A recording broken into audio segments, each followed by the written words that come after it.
Oh, it's the perfect time of year for soup. Fall soup. Do you want to join me in making my top 5 favorite fall soups to feed a crowd, to feed a family on a budget, so you don't have to wear this kind of stuff with your cup of hot chocolate in the house all the time? Fall soups in today's video. If you want to see that, hook me up with a thumbs up. Let's go. Good morning, friends. It's a beautiful Sunday, and today we are making gumbo. I have procured bone-in chicken thighs, some sausage, and some shrimp. Over here, I'm working on my roux, which is the base of gumbo. I have a half a cup of flour, to which I will add a half a cup of bacon fat, but I'm not gonna cook it on the stovetop. I'm cooking it in the oven because it's the easier way of doing it. Kind of amazing. Okay, so there goes my bacon fat. It's very hands-off, although you do need to be in the house. Okay, friends, this is 1 hour into it. This is what the roux looks like. This is only my second time to stir it. So this is looking pretty dark, actually. My mom would say not dark enough. At the bare minimum, it needs to be the color of peanut butter. So we are darker than that. So we're on a good track. But my mom also says it needs to be the color of a dirty penny, which means this is not enough. While I was waiting for this, I went ahead and mixed up some French bread dough, which is rising right now. If you haven't seen my French bread recipe, it's not like real French bread. It's just like this soft bread in a French bread shape. Let me show you how to make this right now. Okay, 2.5 cups of water. Warm water. So if you can hold your hand in it, you have the right temperature. I have 2 tablespoons of yeast. I like to keep this in my fridge or freezer. 3 tablespoons of sugar.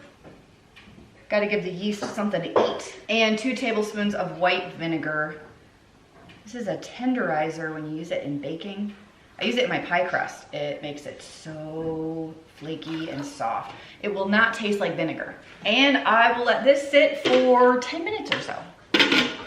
Okay, it has been 10 minutes. My yeast is nice and bubbly, smells like bread. So I will add 1 tablespoon of salt and 1/3 cup of oil. You could also use melted butter. Whatever oil you want is totally fine. And 6 to 7 cups of flour. I'm just using white flour today because I want this bread to be a little floofier instead of dense. So I'll start with 3 and get it mixing, and then just add flour steadily until the flour dough ball pulls the dough off the sides. So it's time to start the rise punch down process. So I have this bowl right here, which is some oil at the bottom of it, and the dough will go in here, and I'm going to rise it anywhere from 2 to 5 times, depending on how much time you have or how soft you want your bread to be. I'm gonna try and go maybe 4 times. So you're just letting it rise until it's doubled, and then punch it down, and then let it rise until it's doubled, and then punch it down. So that would be a 2 rise. We're gonna go for 4. So on the 4th punch down, I will form it into loaves and put it on a baking sheet. But here's what the dough looks like in the Bosch right here. So it's a touch sticky, but that just means it's going to be perfect. If you do it until it's not sticky at all, you've added too much flour, and your bread will be a little on the dry side. And I gotta research the topping on this.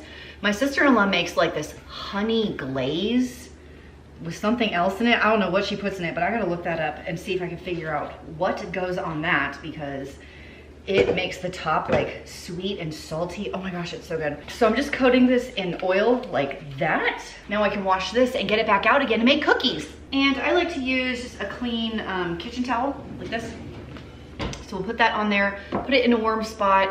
I'm gonna set the timer for 30 minutes, but depending on the warmth of your house or kitchen, it could take longer or shorter than that. Here is my dough after I've let it rise 4 times. This will be number 5 punch down. So I'm gonna form it into loaves right now.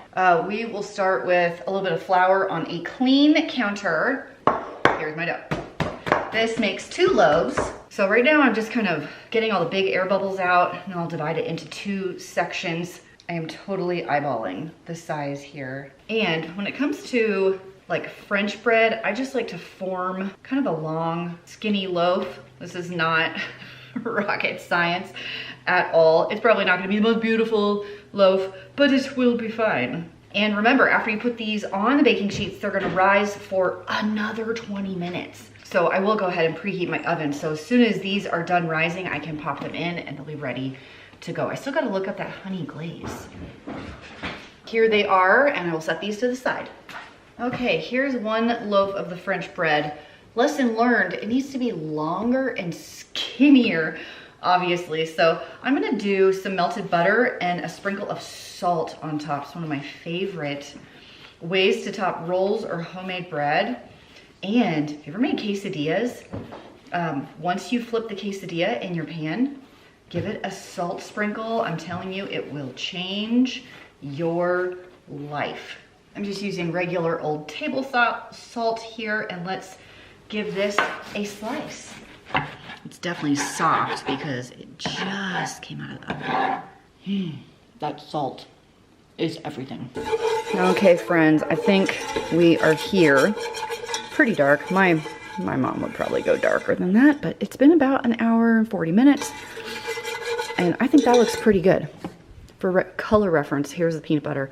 I'm definitely darker than the peanut butter. And at this point, you can stop. You don't have to keep going. You could actually make this the day before, the week before, put it in the fridge, and continue the gumbo later. So because it's only 11:15 in the morning, I'm gonna let this sit for a few hours, and we will come back and finish cooking a little bit later. It is a few hours later, and I am ready to get going. So I turned my burner on, so this is warming up a little bit, and here are my veggies. I have an assortment of bell peppers, garlic, a couple jalapenos, onion, and celery. Celery, onion, and bell peppers are the holy trinity, so you always start Cajun meals with. Everything else after that is kind of like loose and open for interpretation. Just like every family has a different recipe for chili, every family from Louisiana has a different recipe for gumbo. This is my mother's and my grandmother's. Saute my veggies in here. Oh yeah, it is totally warm. I'll scrape that in a second. Okay, it's a ton of veggies. I will saute the veggies in the roux just for a few minutes to get all the flavors moving together. And then we will add most remainder of our ingredients and let this simmer. Look at these gorgeous colors. Next up, I have 8 cups of chicken broth coming in hot.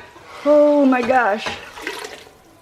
Well, I gotta scrape that. 2 bay leaves, enough Tonys to make you cough. How much is enough?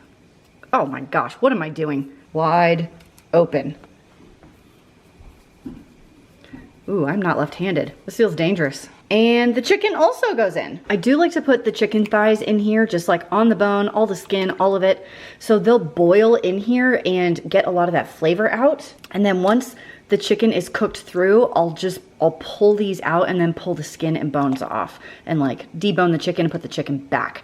But for now, we will simmer this all together until the chicken is cooked through. Sausage time. You can use any kind you want. If you can get your hands on some Louisiana sausage, that would be perfecto. And Dewey is great. Just some kind of smoked sausage. I'm already very, very excited to eat this in a little bit. Yum. Now, you can stop right here. My mom would frequently make chicken and sausage gumbo frequently, but I mean, I want to take it up a notch or 3. We can add shrimp. I love shrimp in gumbo. It's an awesome use for it. I have this large 2-pound bag that's been thawing out. I will rinse this off, get all the like liquidy junk out of here, and I do like to add a bottle of clam juice also. You can usually find it by the canned tuna in your grocery store. So if you're not into seafood, leave these out. It'll be fine just the way it is my clam juice, and it goes, and my shrimp. The shrimp do not need very long. My rice is almost done right over here. We went old school in a pot, no instant pot over here. Oh my gosh, look at this goodness. This is chock full of deliciousness. Wow, that bread smells amazing. Oh, yes. My rice is perfect, you guys. Like rice on the stove, you don't need an Instant Pot or a rice cooker to make awesome rice. Look at this huge pot of rice. Look at the beauty of this bowl. Oh, hey, you're still here? Did you want the recipes from today's video? I'll have all the recipes in a free printable down in the doobly-doo below. That's down in the description. I might even put it in the comments. So if you want a free download for all the recipes, go check that out in the bloop below. Now let's get back to more cooking. Let's put together this delicious crock-pot potato cheese soup. I have 6 cups of diced potatoes and 1/2 to 1 onion diced, depending on how much you like onion. 2 teaspoons of chicken bouillon. I just use the cheap powder. 2.5 cups of water. As much pepper as you enjoy. I just have this little shaky pepper. I might have to take that lid off and be a little more generous. You can put this on high for 4 to 5 hours or low for 9 to 11 hours, and we'll add the milk and cheese much, much later when it's done being cooked. My friends, it is that easy. I just wanna make sure all my bouillon's down in there, and I realize it like barely covers these potatoes, but remember we're in a crock pot and we don't evaporate a lot of the milk in this case, and the onions are gonna release some water also. I have made this dozens and dozens of times. Trust me, it's gonna be okay. I personally am gonna go high for 4 hours. I'll see you then. Quiet on the set. Okay, it has been about 4 hours. My potatoes are cooked. Oh, this is very hot. Oh, very hot. I like to use the Kraft singles cheese instead of actual cheese because this is the way my mom always did it. When you're recreating your mom's recipes, you do it the way she did it. Plus, it was probably, I think my parents did it because it was cheap, honestly. So this recipe is very near and dear to my heart. I grew up with this. My mom has made this potato cheese soup my entire life. When I was sick, my mouth hurt when I had braces, she would like double it. Like I'd eat the leftovers forever. To this day, my mom is in her 60s. To this day, my mom says this is still her favorite potato soup. So I'm doing 10 slices of the sliced cheese. If you wanna use real cheese, it's 1.5 cups of shredded. And I have an entire can of evaporated milk. It does not matter what brand you use here. So the way my mom always did it is she would like lay out the string cheese, the sliced cheese in like a layer like that, and then kind of stir it in, like push it under and then do it again.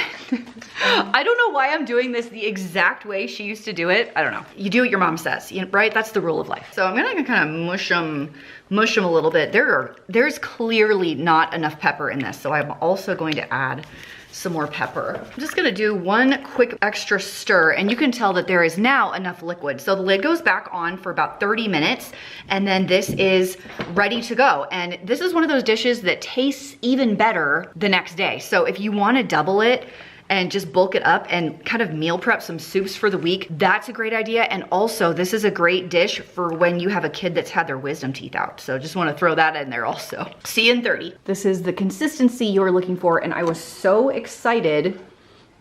I already got myself a bowl in this soup mug. It smells amazing. You need to try this. You will not regret it. We're making homemade chili. It's delicious. It's one of my favorite meals. You can make a ton for cheap. You can freeze it. You can bulk prep it. You can add whatever you want in it, and it's gonna taste good. If you have jalapenos, bell peppers you got hanging around in your crisper drawer, chop them up and throw them in. This is kind of like a clean out your vegetable drawer kind of a dish. I am starting with my large 9-quart soup pot on a burner and a little bit of oil to get it going, and my 1.5 pounds of ground beef. This might be close to 2 pounds. I can't really remember because it doesn't say on the package. Let that cook for a little bit and then add in your onions, celery, bell pepper, jalapeno, whatever vegetables you're using. I'm just going really basic in this one. Grated in about 3 cloves of garlic. I'm gonna cook that all together until the onions and celery is about done. Then comes the chili powder, and I do use a lot. So in this one, I used a heaping 1/4 cup of chili powder. The great thing about chili is you can put in it whatever it is that you like. So you don't like this much chili powder, then don't do it. I put in some Worcestershire sauce, some hot sauce, whatever hot sauce I happen to have in the fridge. Today it is Tabasco. I've also used Tapatio, Cholula, and then your tomatoes. Canned are just fine, you guys. I usually do 28-ounce can. If I have canned, these were garden tomatoes that I had frozen. And I do like to add a tablespoon or 2 of sugar. I think it balances out the spice a little bit. About 1/2 to 1 teaspoon of pepper. Definitely a full teaspoon of salt. remember, as far as salt and pepper, we can taste again later and make sure everything is delicious and yummy. And because these are garden tomatoes, I do have to mash them up a little. Okay, time to simmer the chili for about 30 minutes. The pinto beans are in, and I notice actually doesn't look like there's that many beans in here. We're gonna add a ton of black beans as well. I just pulled these out of my freezer, and so I'm gonna run this under some warm water just so I can get them out of here and dump these in as well. Because why not? My black beans are pretty frozen.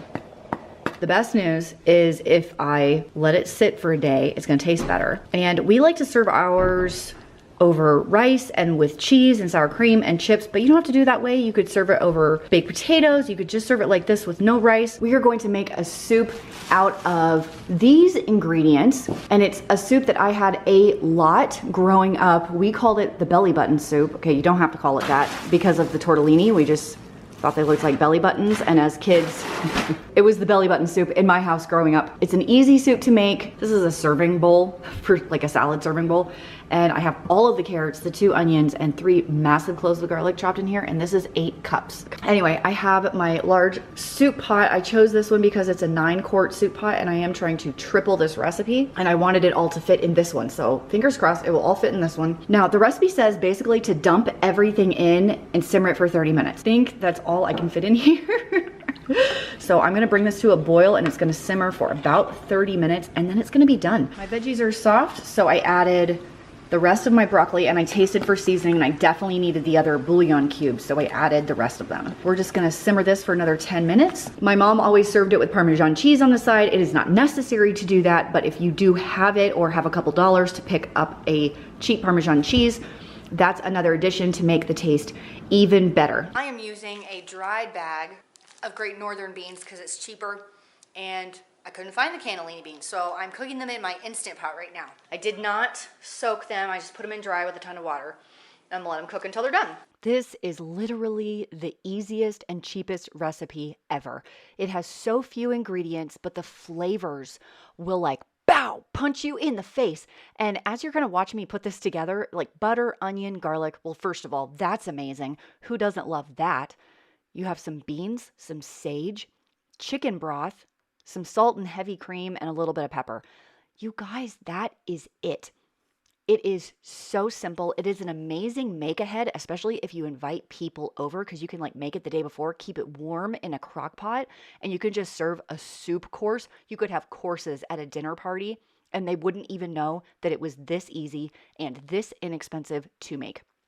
The hardest part is having your cooked beans like ready to go. But of course you can use canned cannellini beans. It'll make it that much quicker. And I do have an immersion blender. It is one of my favorite kitchen tools because I do like to do pureed stuff a little bit. This is also excellent for kids that have braces. This was one I made a lot when I had kids who had braces. And in this video here, this recipe, I had braces. So it was helpful for me as well because you don't have to chew anything, except of course for the crusty bread. Oh, there it is, delicious. Tell me your thoughts on the nothing soup. I started calling it the nothing soup when I was really little. Yeah, and why is that? Because it looked like there was nothing in it. Yeah, it just looked like there's nothing in it. It just looked tan. It's delicious and really good for braces. Mm-hmm. It's pretty good. I think it's gonna be really, really good. You think it's gonna be really, really Yeah, good? you've had it before. Oh, it's been a while. I forgot what it tastes like.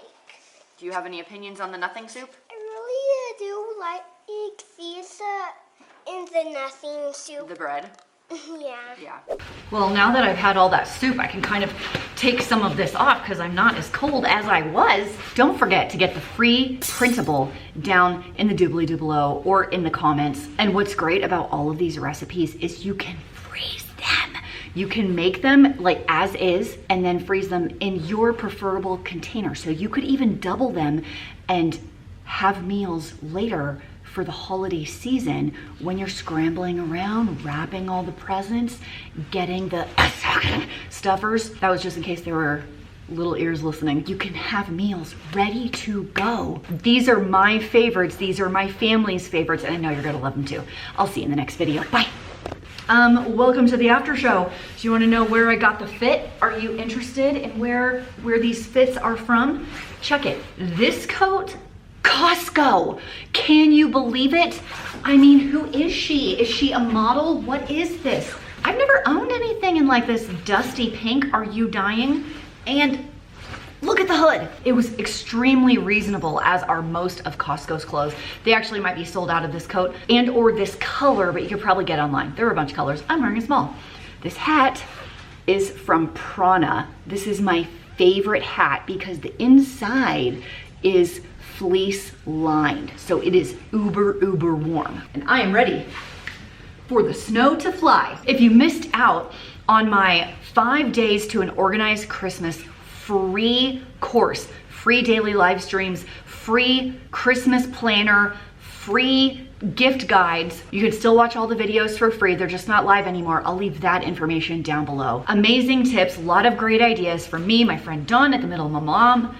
I can't talk today.